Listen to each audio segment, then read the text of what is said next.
Nung bigyan kita ng konting refresher, Ed, Sige. Arvin Macoto.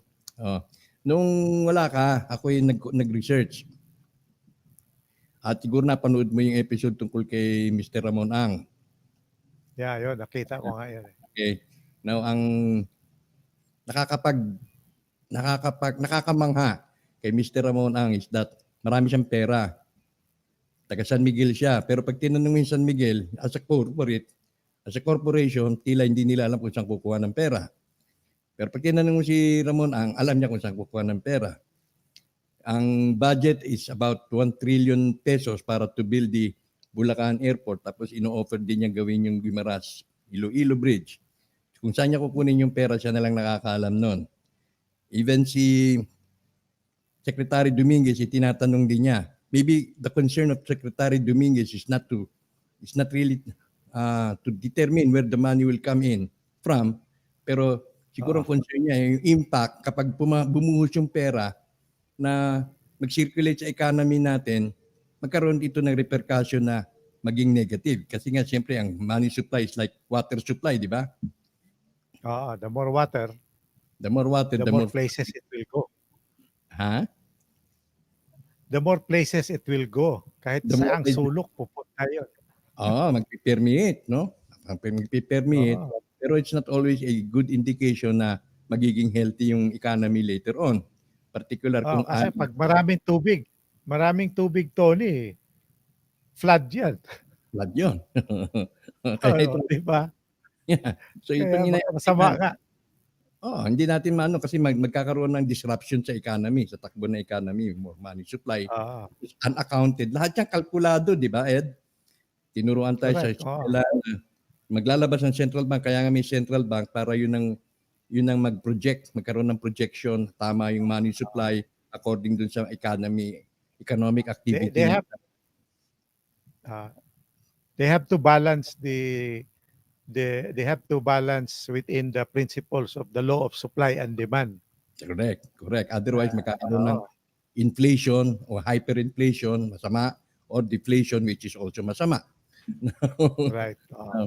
So, tayo, nag-aantay tayo sa wealth of the nation, nabubuhos yung yaman, bawat isa sa atin, halimbawa may 1 million, 100 million times 1 million, ilang trillion yon na maganda sa atin kasi magagamit natin yung pera. Pero yung impact niya sa ekonomiya sa kabuuan,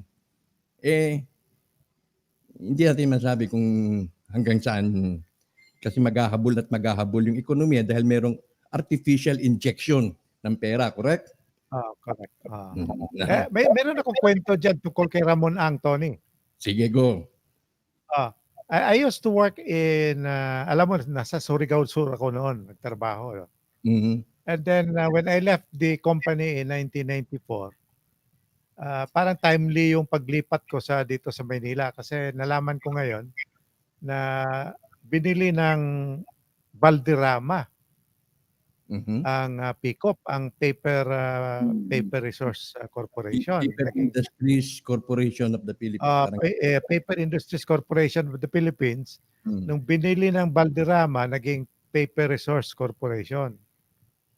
Okay. Now, lumalabas ngayon na front lang pala ang Valderrama. Nalaman ko yun kasi at that time, hinahanap ako ni Maning Pilaes. Kasi ang chairman of the board ng Valderrama noon was Maning Pilaes. Tito ko yun eh. So hinahanap ako pero sabi ko, nako, nandito na ako sa Manila, hindi na ako babalik doon. So anyway, I found out later na yung Surigao, yung bumili na Valderrama, front lang pala yon. Ang real owner pala is a Malaysian company. Yung gumawa ng Tutuban, yung mall ata dyan sa Tutuban, yung building ng Tutuban, inayos yun. 168. Yung pa ganun. Yung Malaysian company na yun ang the real owners. Okay. After 1 year, ayaw ko anong ginawa nila, but after 1 year, pumasok ngayon si Ramon Ang. Ramon Ang became the corporate president. In fact, the first thing that he did when he pumasok siya, talagang nilinis niya, tinanggal niya yung mga questionable characters doon.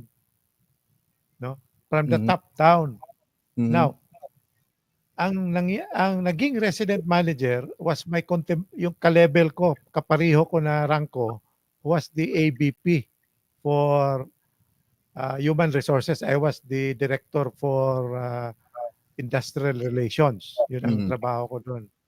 So he was the AVP for medyo senior siya sa akin kasi he was there for more than a decade ahead of me. Si Willie Puentes. Sabi ko, oh, Willie, congratulations. Kasi nalaman ko siyang in-appoint na resident manager. Tumawag ako. Sabi ko, congratulations. Ikaw na palang big boss dyan. Sabi niya, oo, kasi ito si Ramon Ang kasi, classmate ko to noon. Nalaman niya na nandito akong ginawang resident manager. Uy. So, he was, yung sinabi mo na he was studying in FEU ba yun? FEU? Totoo yun. Okay. Kasi classmate niya yung aking kasama doon. Now, why was he interested in pick-up industries? Now, ito ngayon, revelation. Pick-up industries holds the forest license, timber license, no, yung timber license for 3 provinces comprising 188 hectares. 188,000 hectares. Nalimutan ko yung 1,000. So it sits on 3 provinces. Agusan Sur, Surigao Sur, Davao Norte at saka Davao Oriental. Okay. So ganun kalaki yung pick-up. If you remember in Davao Oriental, very famous ang tinatawag nilang Compostela Valley. Ano ang nasa Compostela Valley? Gold. Diwaldual. Gold. Okay. That is the most famous place ng mga small miners because the gold in that area is really high grade ore, high grade gold. Okay. Okay. Now, ito ang revelation. Sige. There are 2 other locations within the pick-up concession area. 2 concession. Yung within the 2 locations within the concession of pick-up that has better and bigger gold deposits than Diwalwal. Pero unexplored pa, untapped. Undeveloped. Undeveloped. Okay, sige, ano yan? And ang kwa namin is, why would Ramon Ang be interested in pick-up? When pick-up was already dying, namamatay na, nababao na ng utang, hindi na makakompete ng mga nagbebenta ng papel dito sa Maynila. So why was he interested? So, ang duda nyo baka dahil dun sa concession. Yung concession, yung mga special spots na yon. Okay. So anyway, ang alam ko ngayon, after several years, ilang years yun, bago lang binenta ngayon sa ibang naman yung shipping company, yung may-ari ng Eastern Star ata yun, yung Bernardino. Yung pick-up. Bernardino. Okay. Anyway, yun ang aking story revelation. Well, nabanggit alam mo naman na meron din akong revelation sa Dumaguete. Mamaya. Pero yung what piqued my interest is that when you said na Malaysian company, dahil may nabanggit itong si Rafi Tulfo nung inimbita siya dun sa binyag nung apo ni Ramon Ang, na itong anak niya na babae na asawa ng anak ni Judge Velasco, yung Congressman Velasco, nasa hanay daw ng royal family ng Malaysian royalty. So, may link, no? May link. And then, siyempre, Ramon Ang, nabili rin niya yung Petron. Di ba? But Petron used to be a GOCC. Aramco. Hindi GOCC, tapos nabenta sa Aramco, nabenta sa Aramco. si Giuto Ramos. Mm, And then ngayon, bina binawi ni balik Ramon. na. Binawi Binawi, sa banner sa flagship ni Ramon Ang, pero hindi na siya GOCC. Parang nangyayari kasi, marami siyang pera, binibili niya yung nire-redeem niya yung mga kumpanya na dating alam nating mga GOCC sa flagship naman ni Marcos, di ba? Nandiyan yung Petron, may attempt din na kunin yung PAL at yung mga ibang companies pa na related dyan. Anyway, so may theory ako na theory ko lang naman to, na ang point man dito is Ramon Ang. Ang point man, no? So, while he knows where to get the money, where to get his money, the company that he represents doesn't know or doesn't have the full idea kung saan kukunin yung pera, because yung libro iba sinasabi kaysa doon sa sinasabi nung nangunguna sa kanila ng Pangulo.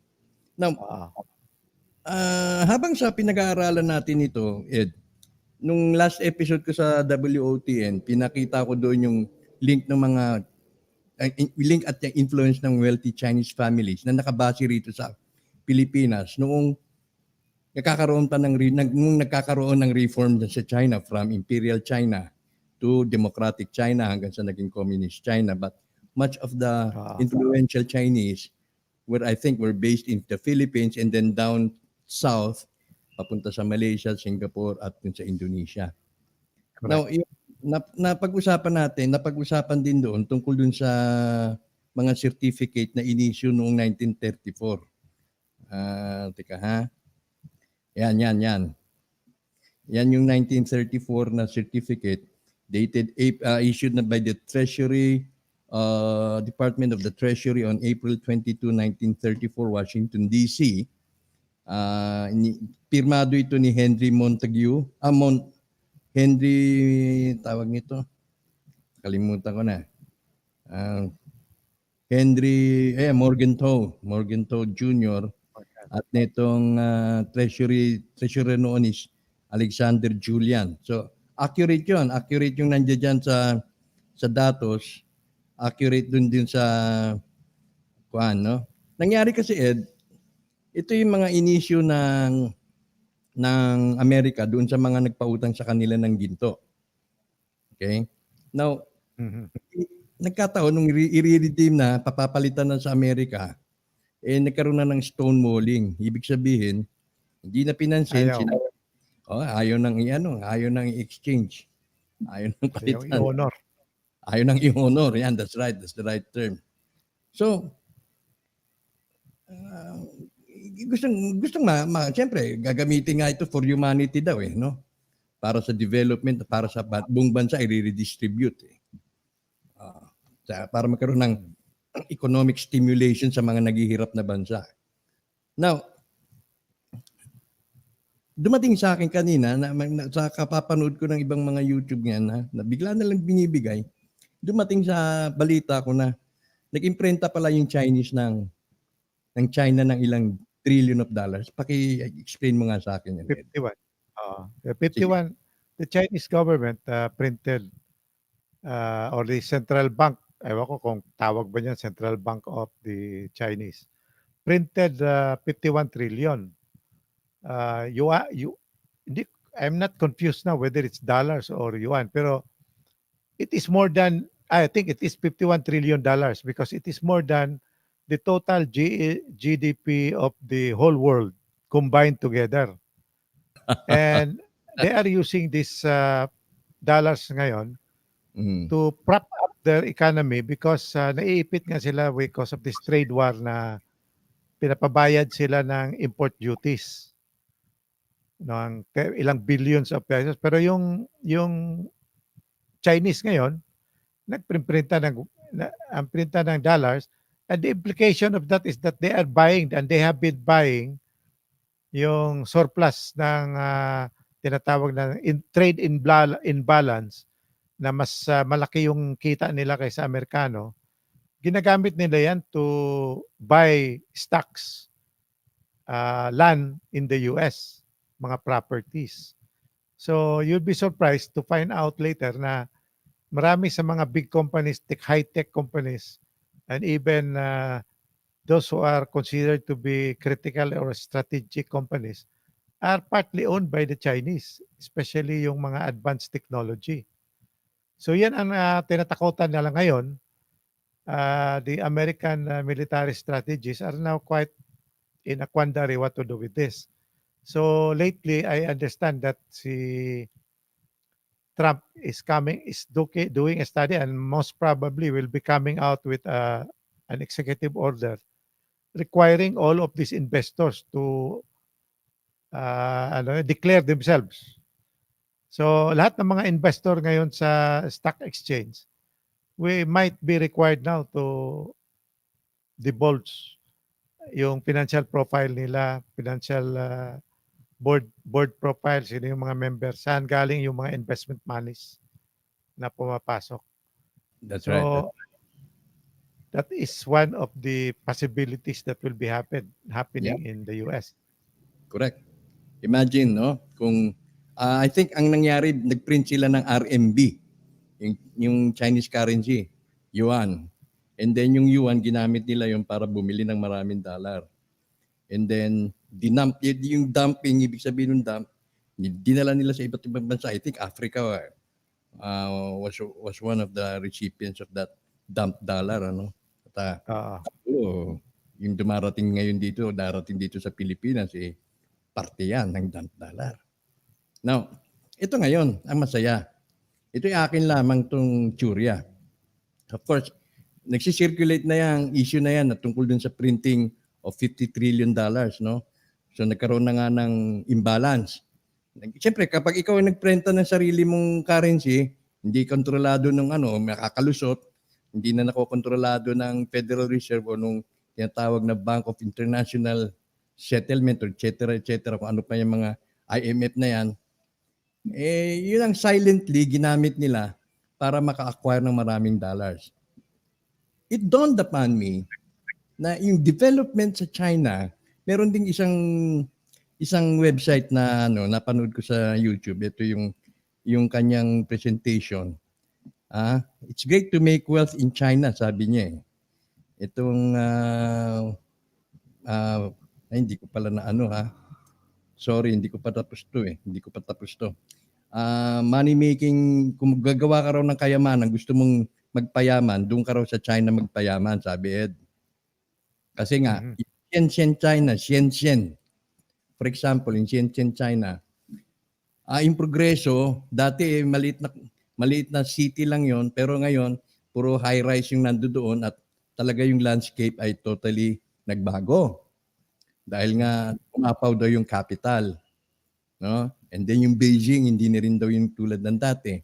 Kung meron mang modern city na lalampasuhin ang Amerika, lalampasuhin ng anumang modern cities around the world, nandoon sa China. So walang sinabi yung nandoon sa UAE. Sa Dubai, walang sinabi doon sa development doon sa China. Now, ibalikan natin itong dishonor na certificate. Dito sa Wealth of the Nation na nag-uusapan nito, ilan ang katumbas nito, Ed? Yung mga kiniklaim ng ating mga claimants, dear claimants, nasa mga naririnig mo, nasa magkano? Ewan ko, septillion yun. Dodekalyon. Septillion na yung 100, ewan ko, ilang 37 zeros, 57 zeros. Sa pagod nga. Nahirapan na nga ako magbilang. Napagod nga mismo yung zero, kaya tumagilid, naging infinite, di ba? Naging 8. Oo, naging infinite, natumba. 8 natumba. Natumba na siya. Itong mga incheck, kumbaga, nagtiwala ako sa iyo, di ba? Pinagkatiwala ako sa iyo, pero wag mo akong lolokohin dahil kapag nakakita kami ng butas, gaganti kami sa iyo nang hindi mo alam kung paano lulusutan. Yan ang strategy ng mga incheck. Minsan ako ganun din Naamin ko yan. Na pag nakakita ko ng gagantihan din kita. Tulad nung araw, mahirap lang kasi akong estudyante, Ed. Nung college ako, sideline ko, ako gumagawa ng thesis ng mga klase ko. Nagpapabayad ako 30 pesos. Malaking pera na yon. Nabungi ako. Nagpagawa ako ng pustiso dahil sa earnings ko. No? Ininsulto ba naman ako ng kaklase kong mayaman? Ay, si Israel, nakapagpagawa ng pustiso dahil sa amin.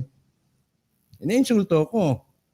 Sinagot ko, huwag mo isusumbat sa akin yan dahil kung hindi dahil sa akin, hindi kayo papasa. Hindi kayo gagraduate. Sila pa nagalit. Ganun ang ano. Now, dito naman, nakita ko, Ed. Sa tingin mo, kung ikaw niloko ng Amerikano, hindi inonor itong inaasahan mong pera para sa development ng mundo, hindi ka kaya gagawa ng paraan. Total pera lang. Ha? Hanap ka ng paraan na may balik sa'yo. Anong ginawa ng paraan? For better or for worse. So ano sa tingin mo ginawa ng China? I think there was, you remember China, if you look at the deep state, the cabal, and all of this grouping, the dark side of the world, hindi lang naman to sa Western, kundi pati yung sa China mayroon din. And so, the only way they can get back all of the gold that was invested by them is to get the dollars in a fast and easy manner. And the only way they can do that is by doing it surreptitiously or hindi sa legit. Like for instance, industrial espionage, kukunin yung mga advanced technology, yung mga plano galing sa Western countries, no?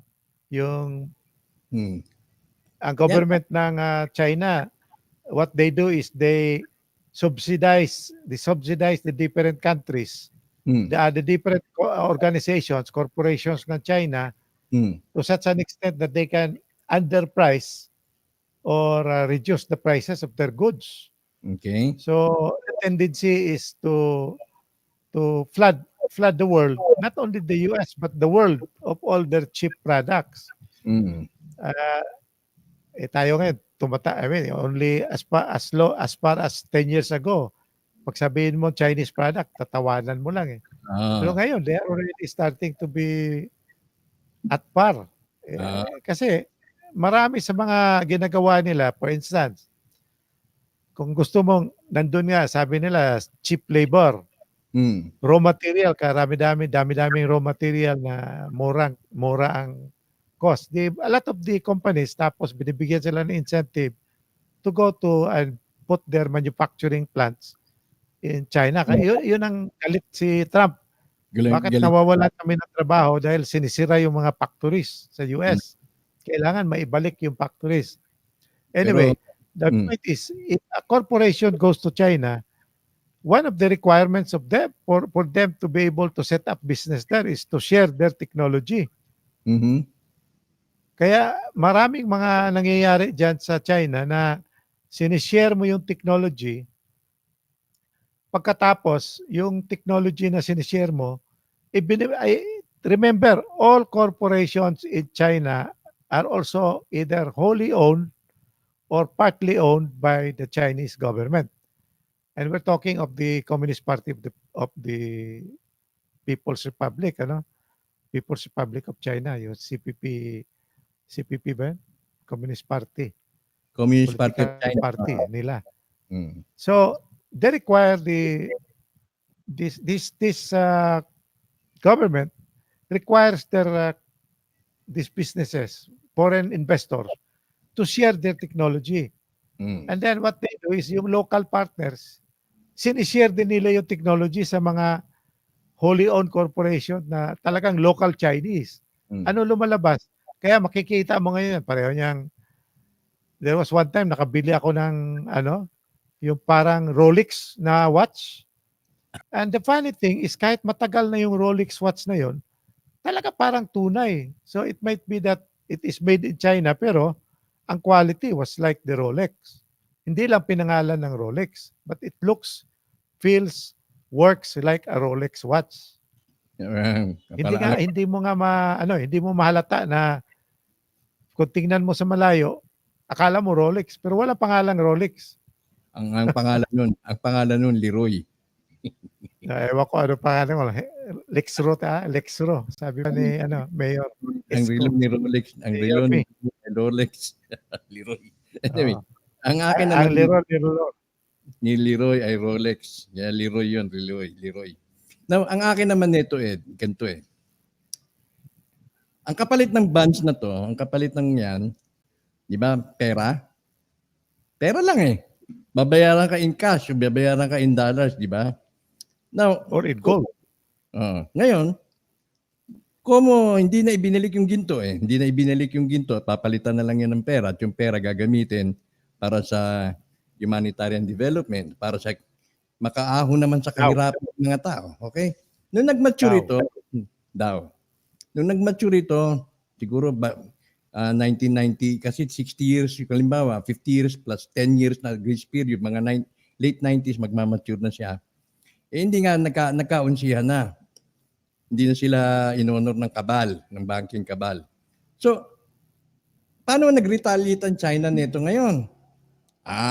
Siguro isip ng China. Total, pera lang naman hinahabol natin, di ba? Mag-imprenta ka na ng maraming pera, hihigupin natin yung pera ng... Kasi kung ito dodekalyon ng pinag-uusapan, ito na nga lang, $50 trillion ang imprenta daw ng China, nagre-reklamo na. Nakikita na natin unti-unti yung pera hinihigop na dun sa China. Nabili na niya yung lahat ng halos ng dollar, pwede niya nang bilhin. By which na yung nagsisirculate na dollar sa buong mundo ay hindi pa sapat para bayaran yung $50 trillion na equivalent ng RMB. So na-outwit ng mga Chinese yung manlulokong mga kanuto, nag-imprenta sila ng dollar. Sabihin na natin, Western countries. Led by the US government. Halimbawa, ako isang claimant. Ako si ganito, may certificate ako. Punta ako sa Central Bank. Yun lang naman ganun lang naman kakitid yung pagkakaunawa natin nung sinimula natin tong Wealth of the Nation, di ba Ed? Kasi yun ang sinasabi sa atin ng mga claimants. Kahit from the local viewpoint, there are times the bank will issue bonds, yung treasury bills. Tapos kung may pera ka sa banko, you tell the bank, I would like to invest in treasury bills. Ito, may 1 million ako, bilhin mo ako ng treasury bills na worth 1 million with a fixed rate and maturing in 2 years or 3 years. And the bank is the one that will handle that for you. So yung pareho lang yan na pag kolektahin ko na, sabihin ko na ngayon sa banko, nag-mature na pala yung treasury bill ko, pakibayad na sa akin, sabihin ng bangko. Teka muna, parang wala pa, hindi pa na-release yung pera or mali ata yung hinahawakan mo na certification. Correct. Na may pera.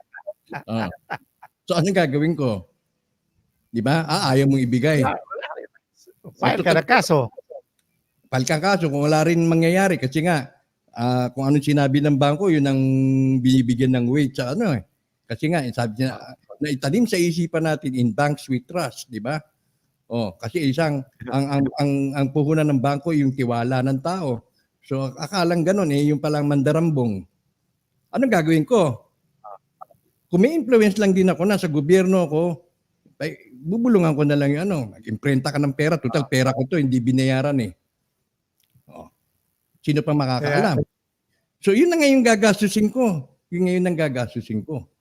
Di ba? Kaya kung ikaw claimant, meron kang kakilala sa Central Bank, halimbawa, ito pera ko, hindi nyo ako binayaran. Sasabihin sa Central Bank, sige, pa-imprenta na lang kita. Gaya nung style sana ni Yoyong ko noon, may ginto ako.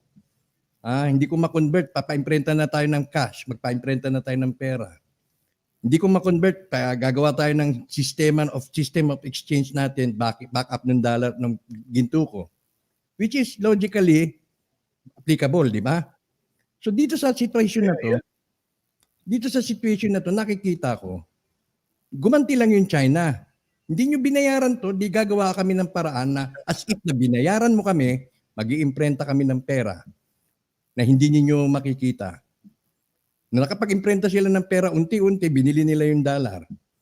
Sinipsip nila yung dollar hanggang sa yung mga nagsisirculate na kumbaga, kung gaano kalaki yung world economy, kaya nilang bayaran, kaya nilang kunin kasi ganun din naman talaga, maliit lang yung 50 trillion kung tutuusin mo. Ngayon, ito ngayon yung dinidispose. Ito na ngayon yung pinamamahagi sa mga bansa. At ito malamang makarating dito sa atin. Pero ang problema nito, Ed, ano bang repercussion ng oversupply ng pera kapag ito ay yung bang wala sa kumbaga sa musika, sa nota, wala sa nota, biglang nag-disrupt yung kanta, biglang na-disrupt yung pyesa. Ano sa tingin mo mangyayari nito? Inflation. Tataas ang presyo ng mga bilihin. Kasi marami ng pera. And so for every item na noon piso, ngayon pwede mo na bilhin 2 pesos, 3 pesos, 5 pesos. So tataas ang presyo, mag-inflate 'yan. Yan ang nangyari sa Venezuela noon. Correct. Paratang na sila na nag-oversupply sila ng pera doon na naging worthless yung pera nila. Pero ang China mautak. Sa Vietnam, sa Dong, nagpa-exchange ako ng $100, naging milyonaryo ako. So mautak ang China.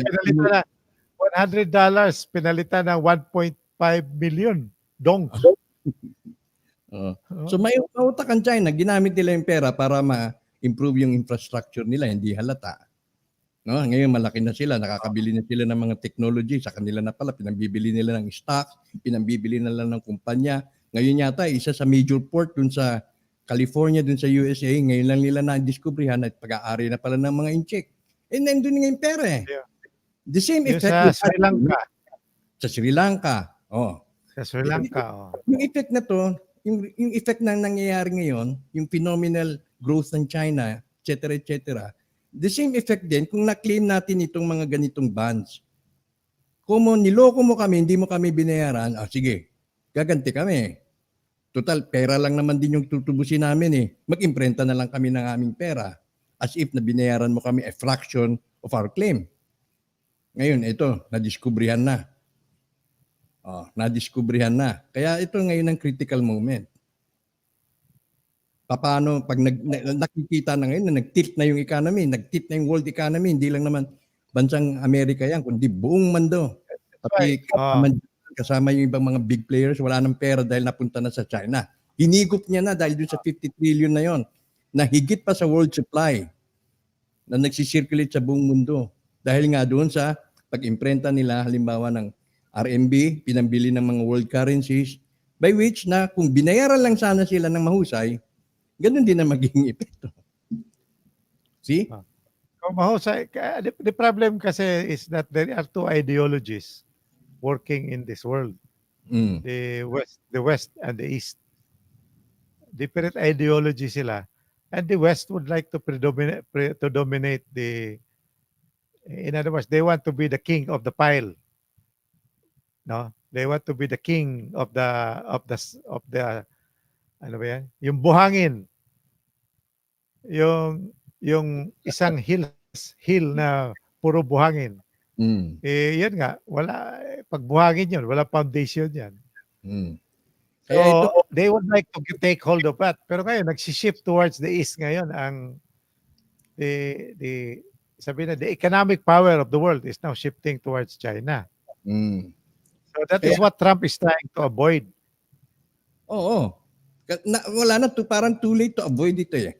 Kasi nagawa na nito, na-execute na to silently. For say 10 years or 20 years since na nag-mature yun. 20 years, yeah. Since the start of the 1990s when they started their ano ba yan? One road, meron silang strategy. By 2025, China will be the number one economy of the world. Kaya ako nagbago yung aking posisyon tungkol dun sa idea na magbenta ng ginto eh. Siguro i-disregard mo muna, set aside mo muna yung idea ng pagbebenta ng ginto kung ano man yung mga nakaimbak dito sa Pilipinas dahil magkakagulo and yan ang magiging leverage ng Pilipinas sa buong mundo. kung nandito yung mga gunto. Now, siguro yan din ang pumipigil kung bakit hindi nagkakaroon ng global currency reset dahil kapag bumalik sa gold standard, mapuperhisyo din ng China. Mapuperhisyo din yung ibang bansa kung kulang ang ginto tapos mandito sa atin yung ginto. But, on the other hand, burden din yung ginto sa atin dahil matitilt yung balance dito naman sa Pilipinas mapupunta. Pabigat naman din yung mga ginto na yan kasi hindi nga na-distribute accordingly o proportionately. Diba? Kaya that is why I think that is why the proponents of one globe, one world government para kontrolado lahat. Kontrolado lahat. Oo. Now, ayan ang tingin ko. So kung magkakaroon ng infusion ng China money dito sa Pilipinas through Don Ramon, hindi ko lang alam kung ano magiging impact niyan. Well, definitely, the money will start flowing. The money will You start paying the local laborers, they will have money to spend. Siyempre, pakita mo nga sa iyong research na lahat ng mga ito, lahat ng mga may-ari ng mga lalaking business are all foreigners and most of them are Chinese. So, sana mapupunta. Pareho niyan, yung OFW natin, ha? Sorry to say this. Anong ginagawa nila? Yung pinapadalang pera. Yung naiwan dito, saan nila ginagastos yung pera nila? Di sa mga malls. Saan sila bumibili ng makain sa groceries, sa mga fast food? Sino mga may-ari nun? Mga Chinese din. Di ba?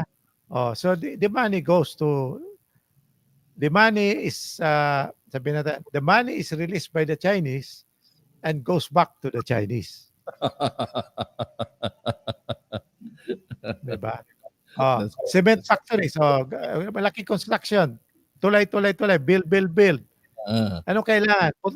Bakal. Saan galing bakal? China. Sino may-ari ng mga bakal dito sa Pilipinas? China. May i-check. Mga Chino. Sino may-ari ng kailangan mag-build? Semento. Sino may-ari? Semento. Check. Mga Chinese. Si Ang mismo. Mga Chinese. Semento. Yung si ano pa kailangan? Pintura. Ayun, pwede mayroong ang Boysin Ayala ata 'yan, di ba? Dutch boy. Electric wire Ayala ata 'yan eh. Pero may Chinese na rin karamihan.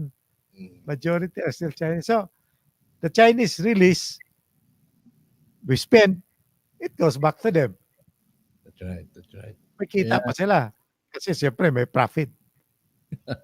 Kaya itong pagkaka-discover nga ng 50 trillion na overprinting, epekto na nga yan siguro nitong hindi nila na-claim na kayamanan. 50 trillion pa nga lang, nagkakaluko-luko na kayo. What more pa kaya kung mailabas ng isang claimant na nandito sa Pilipinas, yung dodekalyon.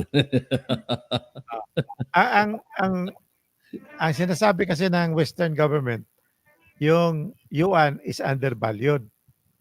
In other words, so gusto nila na yung undervalued ba yan is overvalued. Undervalued para undervalued para ma-maintain the attractiveness ng trade sa China.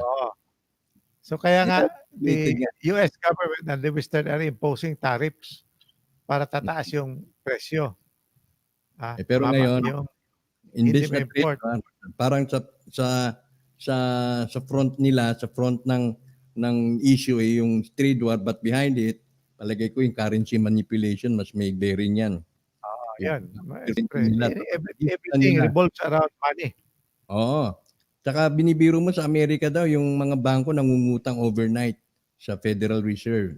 Kasi wala nang pera kinabukasan. Hindi nila alam kung saan sila kukuha ng pera kinabukasan. So nung gabi, umuutang na sila sa Federal Reserve. Pwede ba makautang hanggang bukas ng gabi, babayaran namin ng interest. Wala silang pera, walang money supply. Pero hindi nangangahulugang bankrupt sila.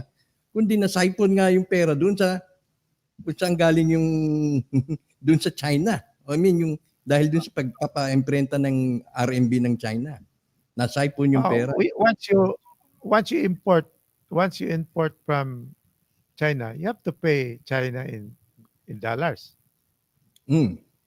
'di ba? So yung dollars pupunta sa China. China ngayon, hindi naman nila pwede hawakan na 'yan. So they invest it in their own properties like roads, buildings, military, advanced technology. Ayan, kaya tumakyat sila.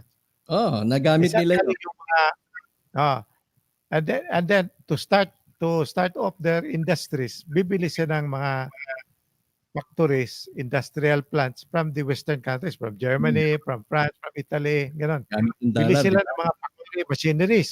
Mm. Machineries, di ba? Ah. Oh. Pagkatapos bayad nila dollars nun, yung nakuha nila. Pas. Pero Tapos paikot 'yan, paikot. sa domestic, yung RMB. Pero magtataka ka, Ed, kaya ba ngayon ang mas popular dun sa China yung paggamit ng ano na sila, cashless, di ba? Siguro Oh, yun, cashless. wala Wala nang actual money. naglalabas ng actual money. Baka yun ay isa sa mga kaparaanan nila para maitago yung circulation ng currency as it is, as in the form of paper. Kaya ginagamit nila yung cashless para magkaroon ng obscurity somehow. Hindi na ma-monitor. Ilan ba nagsisirculate na pera dyan? Nag-overprinting nga ba ang China? So how can we tell? Gamit na nila itong cellphone na lang. Wala na. There's no way of telling it. Kung nagkaroon nga ba talaga ng hula balo. O, di ba? Pero yan ang sinasabi natin, Ed, dito sa Alien Talk noon pa. Ang isang bagay na pinagsinimulan ng pandaraya ay mauuwi rin sa pandaraya. Ang isang bagay na sinimulan sa mali, hindi mauuwi sa tama.